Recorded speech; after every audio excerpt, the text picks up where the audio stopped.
You will hear a number of different recordings, and you will have to answer questions on what you hear. There will be time for you to read the instructions and questions, and you will have a chance to check your work. All the recordings will be played once only. The test is in 4 sections. Write all your answers in the listening question booklet. At the end of the real test, you will be given 10 minutes to transfer your answers to an answer sheet. Now turn to Section 1. Section 1. Tom and Barbara are talking about markets in London. Barbara has a market list, and she wants to find out more details about them. Listen to the conversation and complete the market list. Write no more than 3 words for each answer. Look at questions 1 to 6.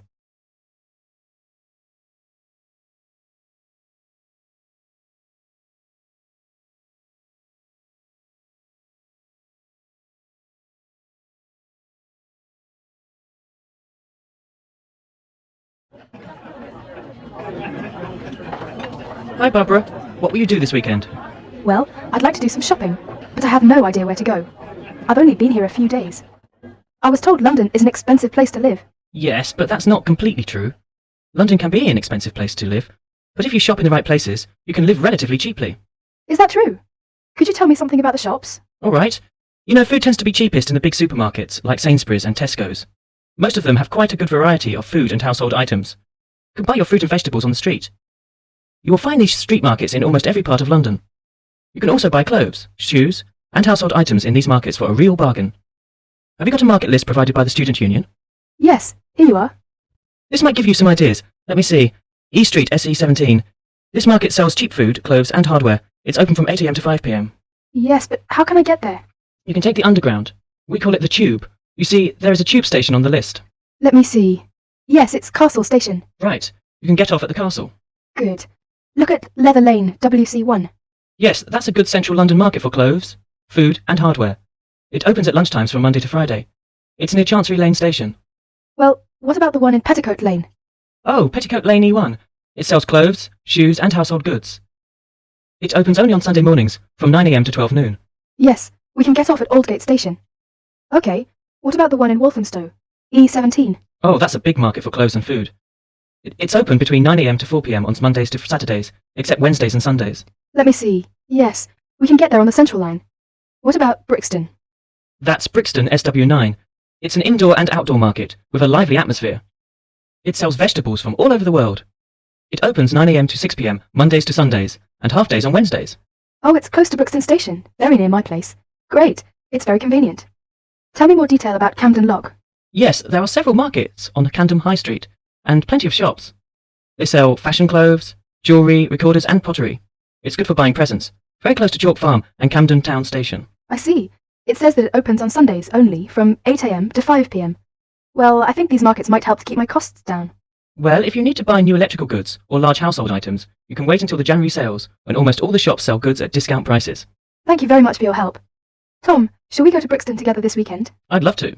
Oh, I'm afraid I've got to go to a lecture. I will ring you tonight. Bye. Okay, bye. Barbara is phoning Tom about shopping. Look at questions 7 to 9.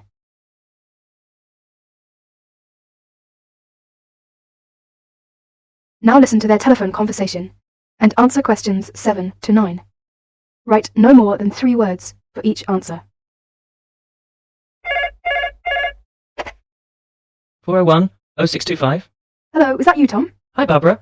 Have you decided where to go tomorrow? Yes, that's right. I want to go to Camden Town to shop. Would you like to go there with me? Yes, I'd love to. That's a good market. Mary's here with me now. She wants to go there too. Shall we meet at Camden Town Station? Okay. How are you going there? We will go there by bus. It's only 3 stops from my place. Well, we might walk there if the weather is fine. How will you get there? I think I will have to take the Underground. I'm at Bond Street, and I'll take the Central Line first and get off at Tottenham Court Road. That's it. Take the Central Line and get off at Tottenham Court Road. Then you want the Northern Line to Camden Town. It's only about 4 stops. Make sure you get a northbound train though. You want northbound Camden Town, okay? Okay. I think I can find the way. I have an Underground map with me now. What time shall we meet there tomorrow? How about 10:30? Well, I think that's a bit too late. It might be crowded by that time. How about 1 hour earlier? Say 9:30. Fine. That'll be all right. See you tomorrow. Bye. That's the end of section 1. You now have half a minute to check your answers.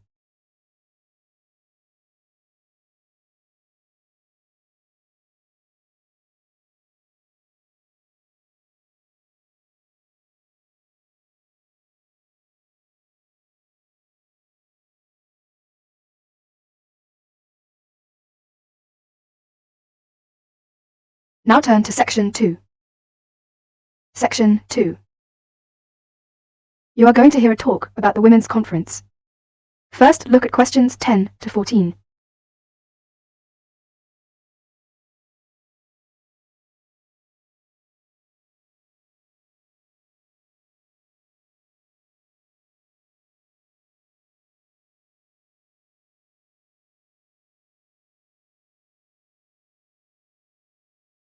As you listen to part of the talk, answer questions 10 to 14.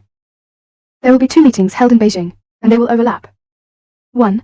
The NGO, Non-Governmental Organization Forum on Women, will be held in Beijing from August the 30th to September the 8th, 1995.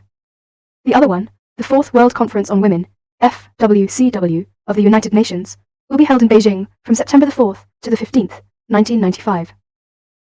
Why is the UN, United Nations, holding these meetings? The UN has noticed that discrimination against women has been increasing. The UN definition of discrimination: any distinction, exclusion, or restriction made on the basis of sex, which has the purpose of deciding or not allowing the full recognition of a woman on the basis of equality between male and female, human rights, freedom in political, economic, social, cultural, or other fields. Women are discriminated against in every country of the world. The UN has issued policies to deal with the discrimination. The UN has also placed the improvement of women's status position high on the global agenda. The world is getting smaller. We are becoming a global family that shares problems and difficulties. We can learn from one another, help one another, and share ideas and information. There have been 3 previous World Conferences on Women. First in Mexico City in 1975, second in Copenhagen in 1980, and third was in Nairobi in 1985. During the first conference held in Mexico City in 1975, which was during the International Women's Year, one outcome was the declaration by the UN General Assembly for Decade for Women, 1976 to 1985. In Copenhagen in 1980, the participants adopted a program of action for the second half of the UN Decade for Women. The 1985 Nairobi Conference was held at the end of the UN Decade for Women, and the results were published in a book called The Forward-Looking Strategies, which provided a framework for action at the international, national, and regional levels of government and groups to promote greater equality and opportunities for women. The slogan for the UN Decade for Women was Equality, Development, and Peace. This year, from the end of August until the middle of September, Beijing will hold 2 conferences. They are separate conferences, but related. The NGO Forum 95, from August the 30th to September the 8th, about 30,000 participants, both women and men, are expected to attend.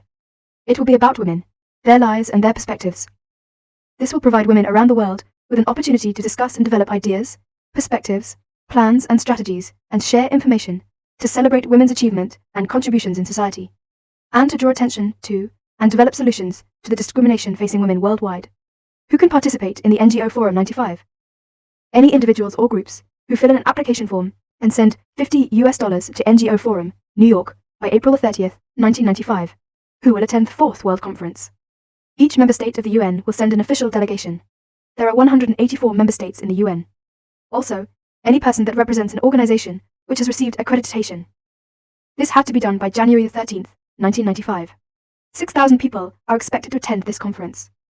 There has been over 3 years of preparations for this conference in Beijing, at the international, national, and regional levels in all the participating countries.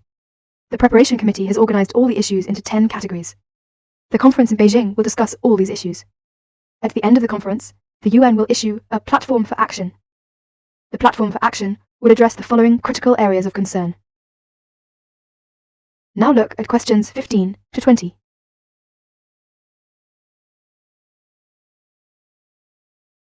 Listen to the following directions and answer questions 15 to 20.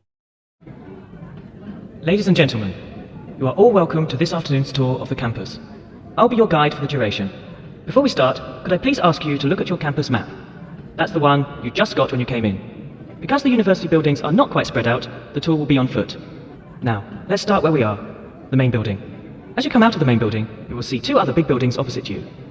One is the campus branch of the Midland Bank on your left. The other one is the post office. Then we will follow the Mary's Road until we come to the school lane. Here, on the opposite side of the road, you will see a huge white building directly on your left-hand corner. That would be the students' library. The student union is next to it, opposite the bank. Then we turn right and get into Candle Lane. There is a big shopping centre directly on the corner, and the science building is on the left-hand side. As we go down Candle Lane, past the shopping centre, we come to the school bookstore, which has a good reputation.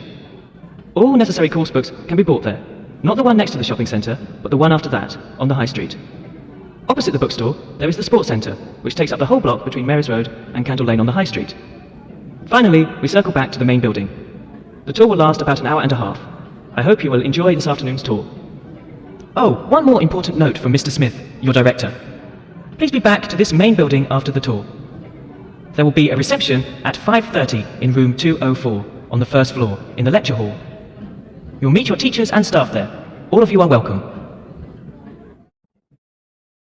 That is the end of section 2. You will now have half a minute to check your answers.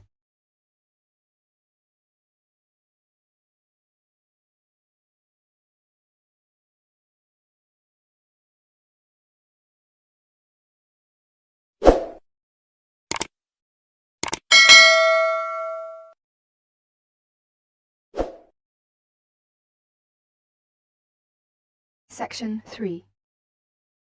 In this section, you will hear a discussion between students Maria and Jack. In the first part of the discussion, they're talking about their opinions about some of the things in their universities. First, look at questions 21 to 24. Note the examples that have been done for you.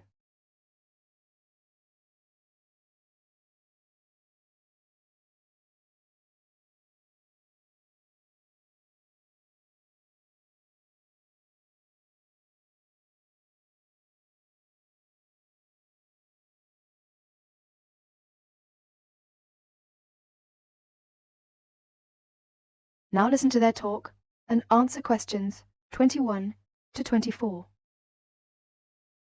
Complete the table showing the weather, the rooms, their roommates, and food.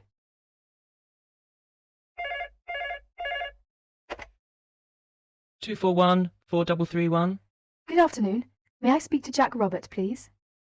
Speaking, please. Hi, Jack. This is Maria. Hello, Maria. How are you getting on there? Fine. I arrived in Nottingham yesterday. I've just settled down, and I live on the campus of Nottingham University. Oh, that's good. Do you like the campus? Yes, it's beautiful. What do you think of yours? Edinburgh University? It's marvellous. It's on a hill and very close to the sea. I like it very much. It sounds beautiful. Jack, what's the weather like there? Oh, it's fine and sunny. It's said that the weather here is very nice in summer, but awful in winter. What's the weather like in Nottingham? Well, it's a bit depressing. It's been raining since yesterday. I can't go out, so I have to stay in my room. What about your room? Is it a nice one? Yes, it's small and elegant. How about yours? Mine is an ordinary one. It's a twin study room. I share it with one of my classmates. He's intelligent and very friendly. We're getting on quite well. How's your roommate? She's very nice, but a little bit quiet. She likes reading and seldom speaks. By the way, do you like the Scottish food there? Oh, I like it. It's very delicious. Oh, really? I don't like the food here. It's disgusting. It has no taste. I have to cook for myself in my room. Well, Maria, as the saying goes, when in Rome, do as the Romans do. Come on, don't be too choosy. Oh, someone's at the door. I have to answer it, Maria. I'll call you this evening. Bye. Bye. Ellen, a student union officer, is conducting a survey about the university facilities. She is asking 2 students about their opinions. Look at questions 25 to 32.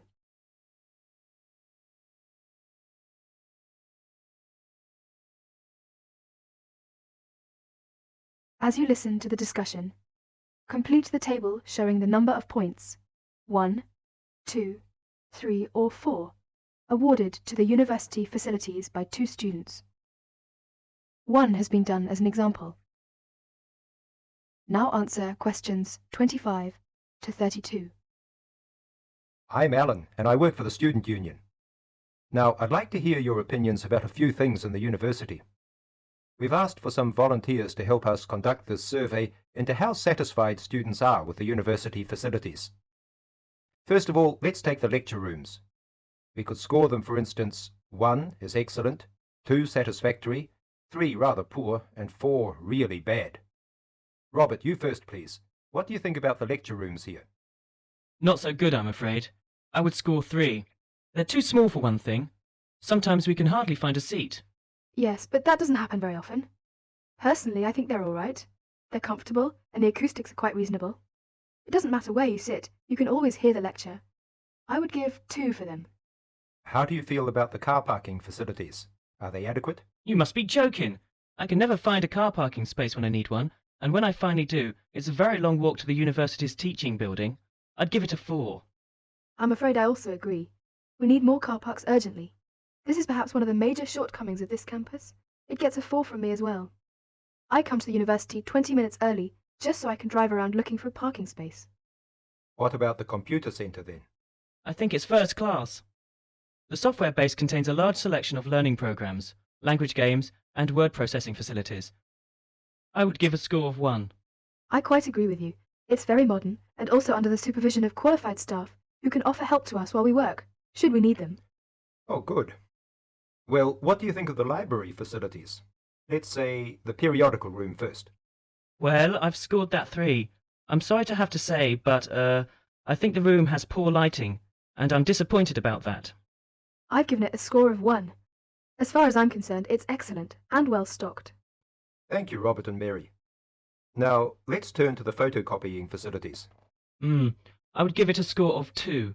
Personally, I think it's all right and it's very helpful. Huh? I would score 3. I think it's too expensive for photocopying, and there are not enough machines. Sometimes we have to stand in a line. Okay. Now, let's talk about the...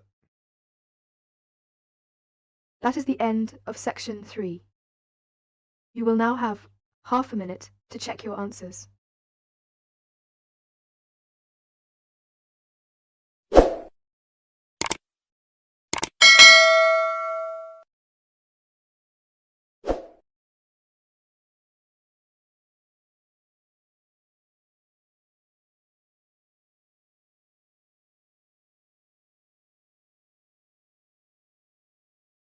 Now turn to section 4. Section 4. In section 4, you will hear a talk and answer questions 33 to 40. First, you have some time to look at questions 33 to 40.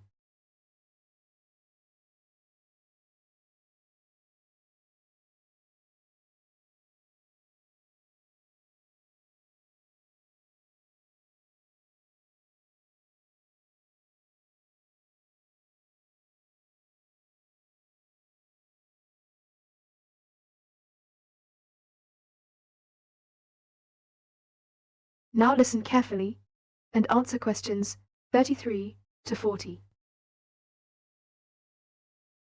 Ladies and gentlemen, at Safeway, we're committed to working for a better environment. We have been actively looking for environmentally responsible solutions over the last 20 years, and it has never been more important than it is today to continue with that initiative. We believe our actions are helping to solve some of the problems, but just as importantly, we're looking ahead too, with new ideas to help protect our environment for the future. Action for the environment goes beyond the Safeway store and into your home. What can you do? Here are some practical things you can do when you get back home to help the environment. Sort out your waste at home so that you can take the different types to be recycled. Recycle all you can, such as glass bottles and jars, plastic bottles, textiles, newspapers, and plastic bags. These are among the many things that can be recycled today. Your recyclable material can be taken to your local Safeway store's recycling centre or to your local council recycling centre. Use recycled paper at home and at the office if possible. Recycle for the garden too. Food scraps, such as decayed vegetables and fruit, but not meat, and some garden waste, such as leaves, dried grass. These can be used to make compost.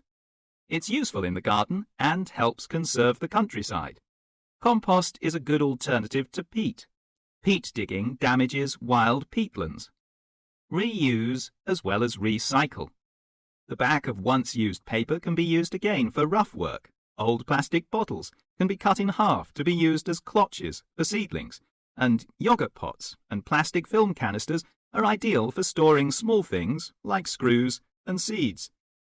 Don't forget, plastic carrier bags can often be used again. We can all take action for a better environment if we start now. We can make a difference and enjoy a cleaner and brighter future. The environmental problem is one of the crucial problems we face now. Energy efficiency cuts down the increase of carbon dioxide in the atmosphere, which is the main cause of global warming. People say we live in a throwaway society. In other words, waste is building up. We really need to find a way to solve this. Recycling and reuse can stop the build-up of waste and can help save energy. Using CFC-free alternatives or pump-action aerosols is one way everyone can help. Every grower, from a farmer to a gardener, can help to save wildlife and habitats by avoiding the use of artificial chemicals, which can poison plants and animals and pollute the land, air, and water. There are plenty of environmental problems facing the world. Small but consistent environmental actions by everyone can help to make sure they do not become overwhelming. It's remarkable how the different environmental actions work together to prevent a variety of problems. You can buy 100% recycled paper goods for the kitchen and bathroom, as well as recycled bin bags. Buy environmentally responsible products. Try to use products that do not contain chemicals that can do harm to the environment, such as phosphates, chlorine, and solvents. Regular purchases will begin to make a difference. To save energy, when it's convenient, walk or cycle. It's good for the environment, your health, and for your pocket too. In the home, cleaning jobs can be carried out with a thought for the future. Use the washing machine on low-temperature cycles. Use public transport when you can. Get a timetable. You may find a convenient alternative to the car, and you will avoid the problem of where to park. Share a car, a sociable way to go to work or the shops. Two sharing a car only uses half as much fuel as if they had driven alone. Use unleaded petrol if you can. We're all responsible to make the world a healthier, safer place for all of us in the future. That is the end of section 4. Now you have half a minute to check your answers.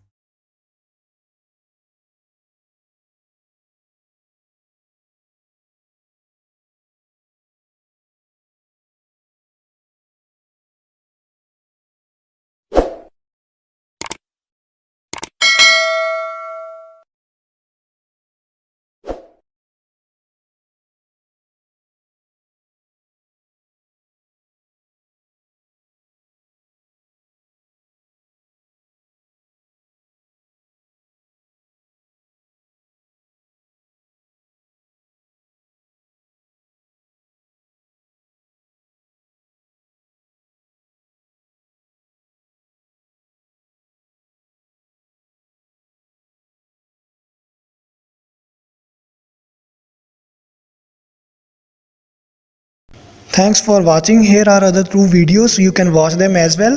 And if you haven't yet subscribed my channel, please subscribe it and hit the bell icon for my upcoming videos, and share these all videos among your friends.